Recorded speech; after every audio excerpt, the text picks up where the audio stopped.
la dose à la cuve au bout de 60 ans d'EPR, c'est la moitié de la dose à la cuve d'un N4 au bout de 40 ans. Donc on a largement gagné. Et le bonus, c'est que comme c'est un réflecteur, il renvoie les neutrons vers le cœur, et donc on a une meilleure extraction de l'énergie du combustible. Alors, avec tout ça, on vise quand même un coût du kilowattheure compétitif. Alors vous voyez que j'ai mis en noir, en italique, pour une série. On parlera probablement dans la question des coûts de Flamanville, mais Flamanville, ce n'est pas une série. Flamanville, c'est une tête de série. Et bien sûr, je vous le dis tout de suite parce que, rappelez-vous, Fessenheim, 900 MW, le premier, qui n'était jamais que la copie d'un réacteur américain préexistant qui s'appelait Beaver Valley, et qui incidemment est lui autorisé à fonctionner jusqu'en 2036. Je ferme ma parenthèse. Donc, c'était une copie de quelque chose d'existant. C'était qu'un 900 MW, il a quand même fallu plus de 7 ans et demi pour le construire. En revanche, la suite, la série des 900, dans Pierre IV, il a fallu 4 ans. Et honnêtement, c'est ça qu'on attend. S'il y a une série d'EPR, on devrait, en toute honnêteté, voir ce même genre d'amélioration se produire, et le coût de Flamanville n'est pas en soi représentatif de ce qu'on attend d'une série, c'est bien clair. Alors pourquoi est-ce qu'on espère qu'il sera compétitif? Parce que quand même il est plus gros, on lui a mis des tas de systèmes en plus, il y a plus de béton, il est plus cher à construire. Mais d'abord il va durer plus longtemps, et puis ensuite, grâce à la redondance des systèmes dont on l'a doté, il aura une disponibilité supérieure, donc finalement on étalera son coût de capital sur plus de kilowattheures au cours de sa vie. C'est comme ça qu'on se rattrape. Alors la sûreté renforcée, qu'est-ce que ça veut dire?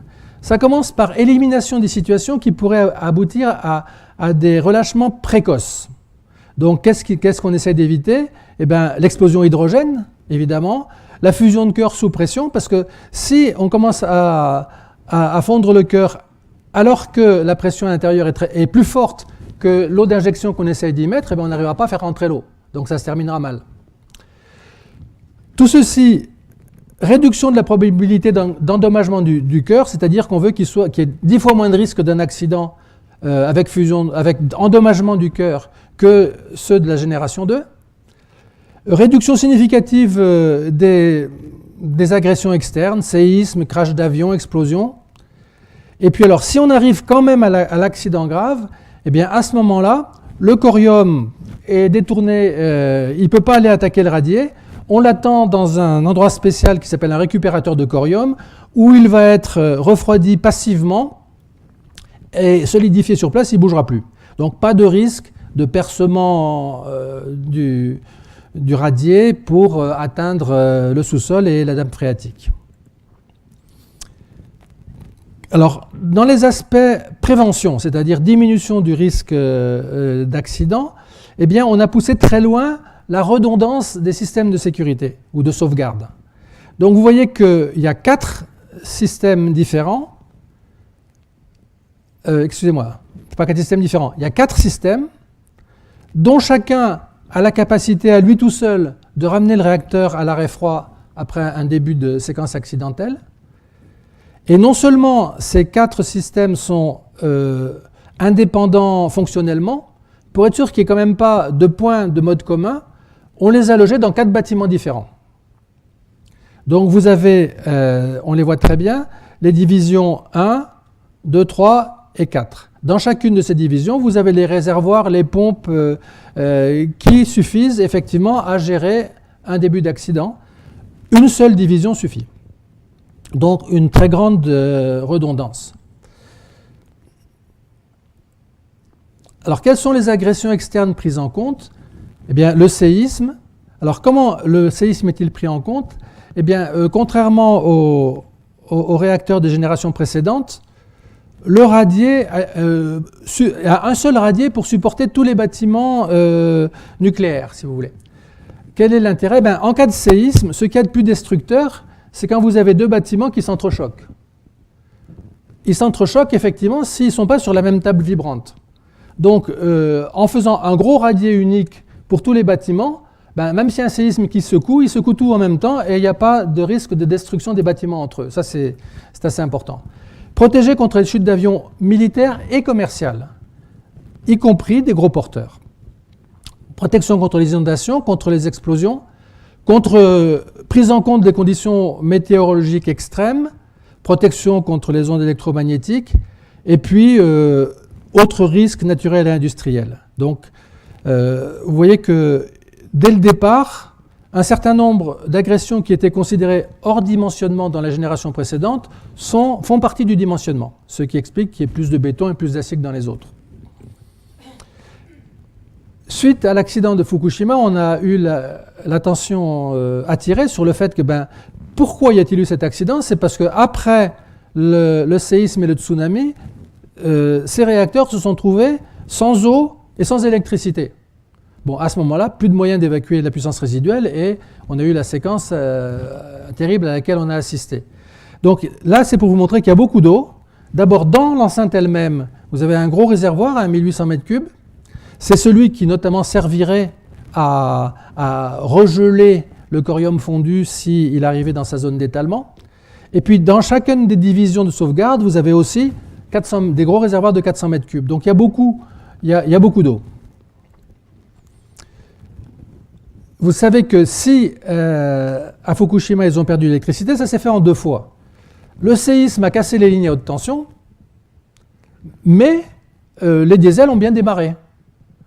Et c'est le tsunami en arrivant qui a noyé les diesels, leur tableau électrique et détruit les réservoirs de fuel qui n'étaient pas bien protégés et qui a aussi noyé au moins la moitié des batteries. Donc, en anticipation, puisque là, ce dont je vous parle, c'est quelque chose qui a été conçu non pas après Fukushima, mais après Tchernobyl, vous voyez que les diesels sont très bien protégés, ils sont dans des bâtiments qui ne sont pas vraiment des Algeco, et le nombre de diesels lui-même a été poussé très loin. C'est-à-dire que vous avez 4 diesels normaux, 4 diesels principaux, dont chacun a la capacité de faire marcher toute une division de sauvegarde. Donc c'est déjà pas mal, une redondance 4 fois 100%. Mais en plus, on s'est dit, oui, mais comme ces diesels sont identiques, on ne peut pas totalement exclure un défaut de mode commun. On peut d'autant moins l'exclure que quelquefois c'est arrivé. On s'est rendu compte que des paliers mal lubrifiés, ça passait sur plusieurs diesels à la fois. Donc on a rajouté 2 diesels qu'on appelle SBO, ce qui veut dire Station Blackout, c'est-à-dire perte d'alimentation. Et cette fois-ci, eux sont d'une technologie différente. Donc il y a quand même très peu de chances qu'eux aussi tombent en panne en même temps. Et bien sûr, les réservoirs sont protégés à l'intérieur du bâtiment. Alors en plus, cette fois-ci, pour les protections plutôt contre le terrorisme, on va dire, on s'est dit si on met tous les diesels dans un bâtiment, même un très beau bâtiment, peut-être qu'il va être détruit quand il y a un avion qui se crache dessus. Donc on les a séparés en 2 unités. Donc vous avez 2 bâtiments qui ont chacun 2 diesels principales et un diesel SBO. Ça c'est pour vous montrer que c'est pareil, la porte c'est quand même assez épais. Donc ça ne se laisserait pas inonder aussi facilement que ça. Et d'ailleurs à Flamanville, on a quand même vérifié que la porte n'ouvrait pas exactement en face de la vague. Et la piscine, qui dans les systèmes français n'est pas à l'intérieur de l'enceinte, mais dans un bâtiment à part, du coup on a protégé très particulièrement ce bâtiment-là. On y reviendra sur quelques dessins. Alors là, c'est très compliqué. C'est juste pour vous dire tout ce qui se passerait en cas d'accident grave. Je vais vous le simplifier sur ce dessin-là. Effectivement, si tout le cœur fond, on admet qu'au bout d'un certain temps, la cuve cédera. Si la cuve cède, alors à ce moment-là, le cœur fondu va d'abord être un petit peu arrêté par une solide porte en acier, de façon à lui permettre de grignoter le béton qu'il y a autour. C'est exprès. Parce que s'il grignote le béton, il va incorporer de la silice, il va être beaucoup plus léger, beaucoup plus fluide. À partir de là, on est sûr qu'il coulera et qu'il ne va pas venir obstruer le canal qu'on lui a préparé justement pour venir s'installer là. Donc, ayant mangé son béton sacrificiel, il vient s'installer là, une zone réfractaire, refroidie par au-dessus et par en dessous, avec l'eau de ce fameux réservoir et de façon passive. Bon, alors la passivité, ça va bien, ça peut durer encore 12 heures, mais au fur et à mesure qu'on solidifie le cœur, l'eau s'évapore, la pression monte à l'intérieur de l'enceinte, et il y a quand même un moment donné où il faut déclencher l'aspersion pour faire baisser la pression. Donc il est passif, oui, mais à long terme, il faut quand même passer sur l'actif. Et c'est pour ça que c'est très important que le système d'aspersion ait une grande redondance d'alimentation, notamment en électricité. Alors, l'enceinte, non seulement l'enceinte est double, mais elle est revêtue d'une peau d'étanchéité. Donc, ce qu'on avait fait avant les filtres à sable pour récupérer les fuites entre les deux enceintes, on continue, mais ça récupère seulement très très peu de fuites, les fuites aux pénétrations, sans plus. Donc l'enceinte interne est étanche. Et on a disposé tout à l'intérieur de l'enceinte une bonne soixantaine de recombineurs passifs d'hydrogène. Alors là encore, rappelez-vous Three Mile Island et Fukushima, à partir de l'instant où les gaines de combustible dépassent 1200 degrés, il se produit une réaction exothermique et donc assez rapide d'oxydation de la gaine par la vapeur d'eau et donc de réduction de la vapeur d'eau par la gaine, ça revient au même, dégagement massif d'hydrogène. Si cet hydrogène atteint une concentration qui lui permet d'exploser, ben vous avez Fukushima.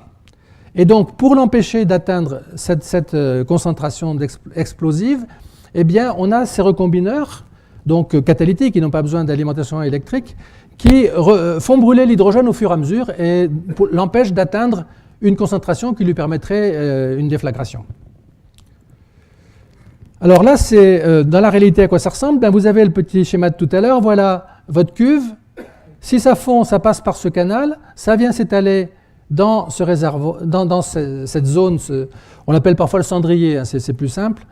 Et quand elle y est, eh bien, elle sera refroidie par l'eau qui est dans cet énorme réservoir donc de 1800 mètres cubes dont on a parlé tout à l'heure. Là, vous avez la taille des ouvriers pour vous donner un petit peu l'échelle de tout ça.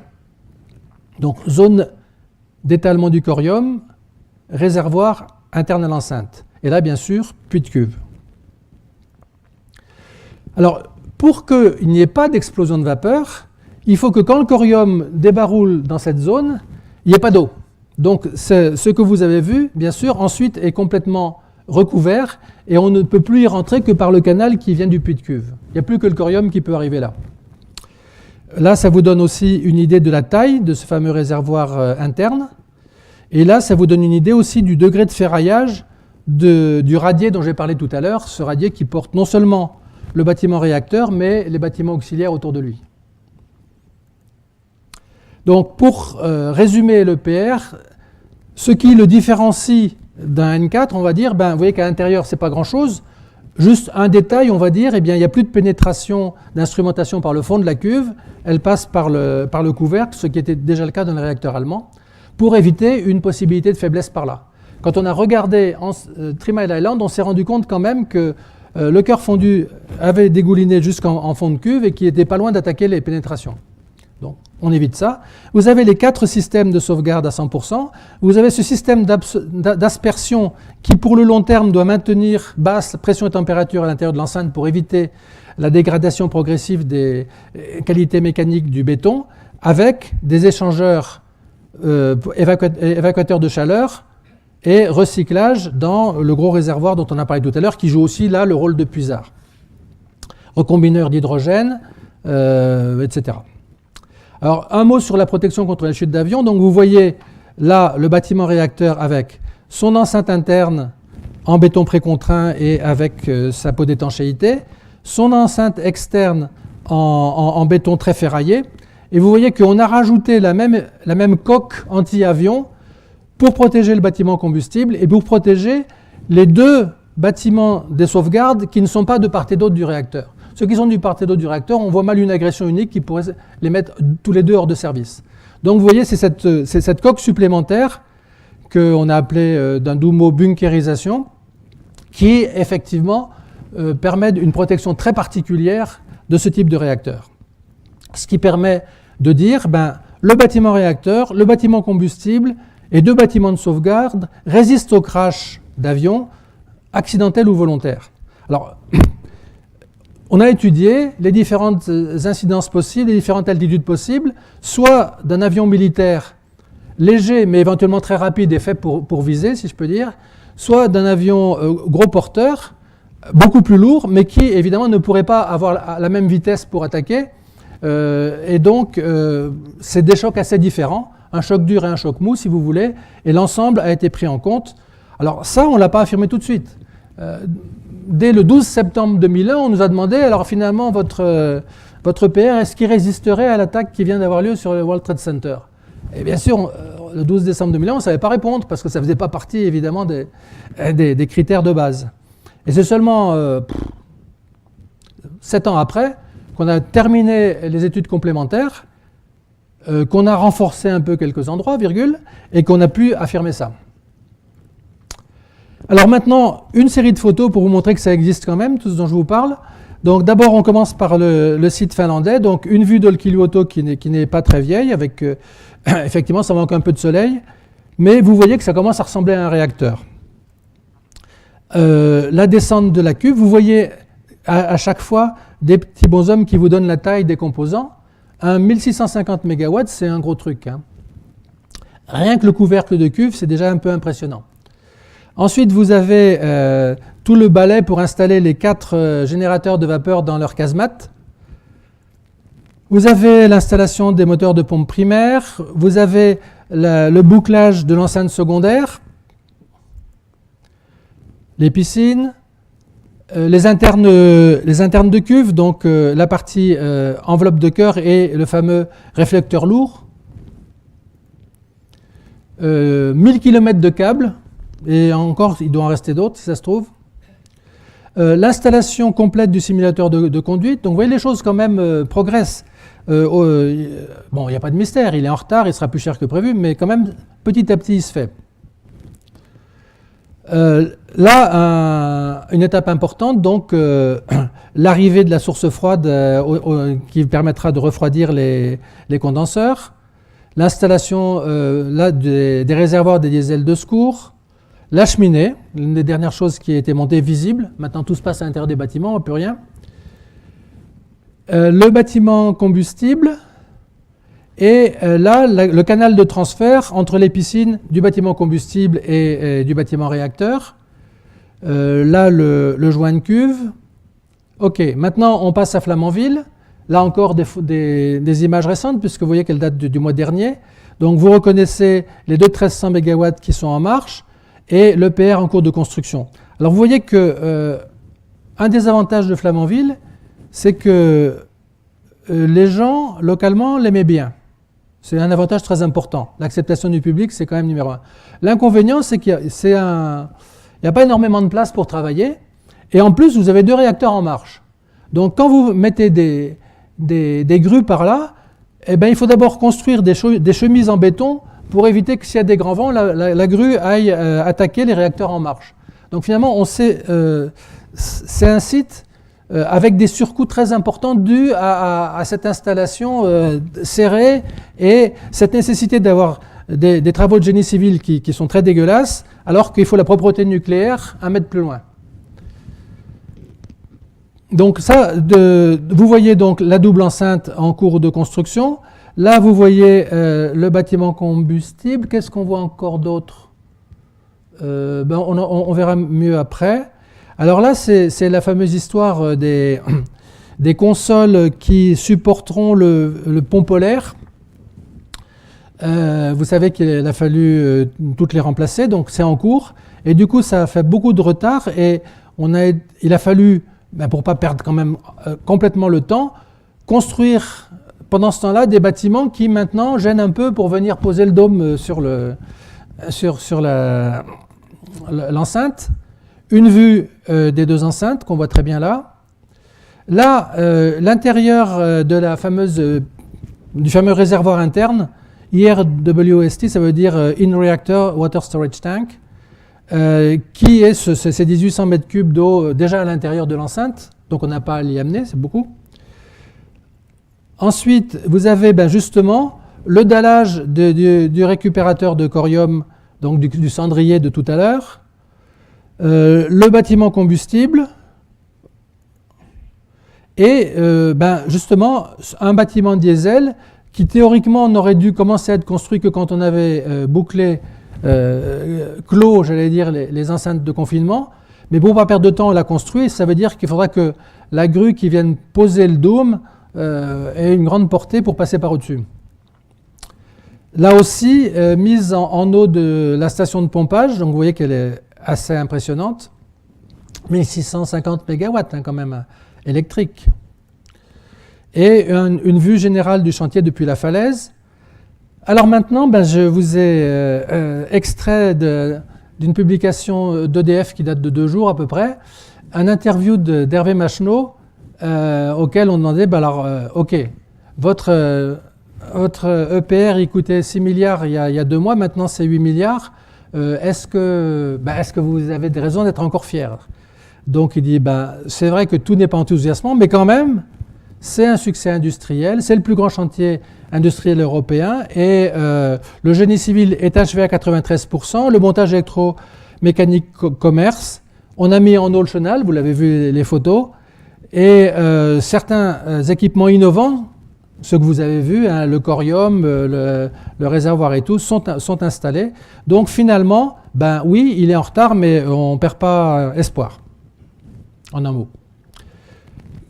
Ça aussi, j'anticipe une question qui, j'étais sûr, vous poserez un jour. Pourquoi 2 milliards de plus? Eh bien, elle dit, à l'été 2011, dans le cadre des évaluations complémentaires de sûreté, on a remis un peu à plat tout et on a vu que ça allait coûter plus cher, notamment pour tenir compte des modifications liées à ces évaluations complémentaires de sûreté, mais pas uniquement, à cause d'aléas industriels, comme les remplacements de ces 45 consoles du pont polaire que vous avez vu tout à l'heure sur la photo. Est-ce que cette révision remet en cause la rentabilité de l'EPR? La réponse est de dire un prototype, il n'est jamais rentable, donc ce n'est pas la question.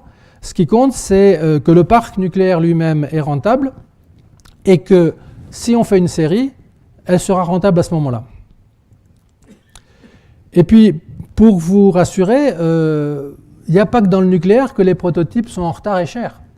Le Dreamliner, qui est vraiment un très bel avion de Boeing, comme le dit cet article de journal, il va mettre fin à 7 années de cauchemar. Effectivement, lui, il a eu aussi 5 ans de retard à peu près, donc ça vous donne un peu une idée. C'est vrai, quand on fait quelque chose de très nouveau, de très complexe, on se trompe toujours au départ sur le budget et les délais. Je vous ai cité Fessenheim, qui me semble assez représentatif de l'affaire. Et en revanche, les suivants bénéficient de l'expérience. Et là, vous avez une vue du chantier Chine à Taishan, où vous avez les EPR numéro 3 et 4. Alors, cette vue est un peu vieille, vous voyez, juin 2011. Aujourd'hui, tous les deux ont déjà leur dôme. Alors, c'est un peu vexant. Vous voyez, même Taishan 2 a son dôme avant Flamanville. Mais c'est en même temps bien, parce que ça prouve que, vous voyez, on commence à tenir compte de cet effet d'apprentissage, à en profiter et à amorcer une série. Alors, quelques mots de l'ATMEA, que j'ai introduit tout à l'heure. Donc l'ATMEA est un réacteur plus petit, on va dire 1000 MW en gros. Justement, autrement, Areva n'avait à son catalogue qu'un réacteur de 1650 MW, et tous les réseaux du monde ne sont pas capables d'absorber un réacteur aussi gros. Donc il y avait un besoin d'avoir le même en plus petit, on va dire, et on l'a fait en liaison avec Mitsubishi. Pourquoi? Il faut remonter un peu à la surprise énorme qu'a été le rachat de Westinghouse par Toshiba. Toshiba, c'était un des champions des réacteurs à eau bouillante. Tout le monde pariait que ce serait Mitsubishi qui rachèterait Westinghouse. Pas du tout. Ça a été Toshiba. Alors de l'autre côté, Hitachi, qui était l'autre japonais bouillant, si je peux dire, s'est précipité dans les bras de General Electric. Mitsubishi s'étant trouvé tout seul, avec Areva, on a trouvé que ce n'était pas forcément idiot de joindre nos efforts, puisque dans le fond, on était tous les deux des compagnies REP, et avec des technologies pas identiques, mais qui se ressemblaient. Et donc, c'est ça, vous avez l'ATMEA, c'est dans le fond un petit EPR franco-japonais. Alors, c'est un 3 boucles, puisqu'on descend, on n'est plus dans les 1600 MW, on est dans les 1000. Il a comme caractéristique venant du Japon ces très gros accumulateurs avancés qui remplacent une bonne partie des pompes d'injection. Et pour le reste, il a aussi un corium, et vous avez vu un récupérateur de corium, et le gros réservoir à l'intérieur de l'enceinte, qui sont quand même essentiels pour la protection contre les accidents graves. Bon, ça, je ne veux pas m'attarder là-dessus. De toute façon, ceux qui voudront la voir, je suis sûr que Visiatom pourra leur donner toutes les copies des photos. Alors, j'ai un peu terminé par les bouillants. Donc, voici l'ABWR, Advanced Boiling Water Reactor.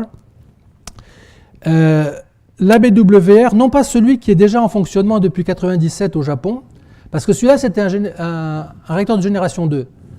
C'est le même, si je peux dire, auquel les Américains ont rajouté ce qui en fait un réacteur de génération 3 et que je vous décrirai rapidement après. Donc, comme tous les bouillants, une seule cuve, puisqu'il n'y a qu'un circuit, si vous voulez, et comme les bouillants modernes, les pompes de recirculation font que la recirculation se passe à l'intérieur même de la cuve.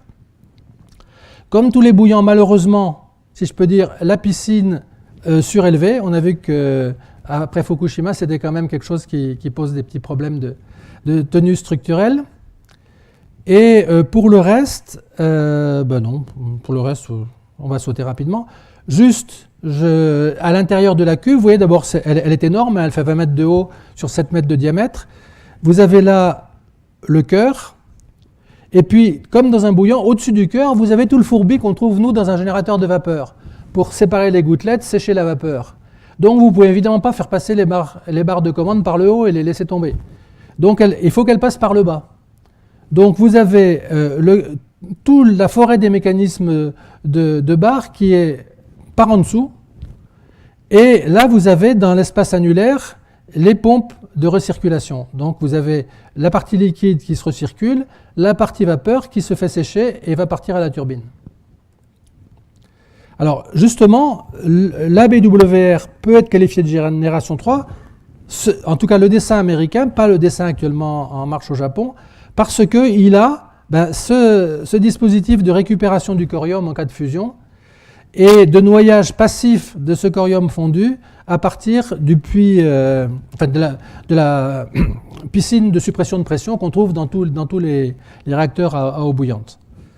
Et il n'a pas de filtre proprement dit pour l'évacuation à la cheminée que vous voyez là, mais d'un autre côté, avant de passer par la cheminée justement, la vapeur radioactive doit barboter à l'intérieur de la piscine et une grosse partie du césium et de l'iode seront purement et simplement retenus par l'eau de la piscine, ce qui remplace un petit peu, pas entièrement, mais un petit peu les filtres à sable, on va dire.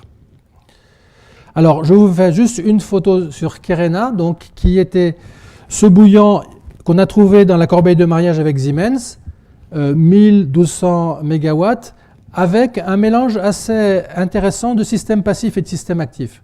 On voit les systèmes passifs par le fait que vous voyez, il y a plusieurs altitudes d'eau, et on joue sur ces différences d'altitude pour gérer un certain nombre de transitoires sans qu'il y ait besoin d'aucune action opérateur ou qu'il y ait besoin de faire marcher des pompes.